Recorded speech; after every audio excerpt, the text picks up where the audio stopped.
Isa nga sa mga masarap kainin tuwing Chinese New Year ay ang tikoy at ito rin ang isa sa mga pinakamabenta dito sa Chinatown. May ulat on the spot si Lea Alves. Lea? Pia, gaya ng ating nakikita, no, napakasaya ngayon dito sa Binondo para sa pagdiriwang ng Chinese New Year. Maaga pa lang ay marami na ang namamasyal kasama ang kanilang pamilya at mga kaibigan. May mga bumibili ng tikoy na talaga namang hit kapag Chinese New Year. Simbolismo raw ito ng pagsasama-sama ng pamilya dahil malagkit ito. Bukod sa tradisyonal na tikoy, may iba't ibang flavor na ito. At ngayon, may hugis isda pa. Di rin mawawala ang mga bilog na prutas na swerte rin daw. Iba't ibang klase rin ang mga ibinebentang Lucky Charms, gaya ng Lucky Rice na pansabit sa pintuan para pumasok raw ang buenas. May mga figurine din ng wood horse.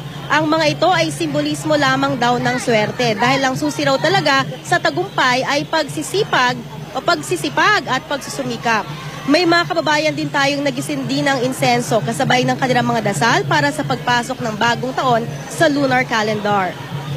Pia, mamayang hapon ay babalik daw dito si Manila Mayor Joseph Estrada para mamigay at maminigay ng tikoy. Bukod sa Dragon Dance, magkakaroon din mamaya ng Solidarity Grand Parade. At mula sa aking kinalalagyan dito sa Binondo, Maynila, Sinyan Koila. Balik sa iyo, Pia. Maraming salamat at Kyung Hee Watsai, Lea Alves.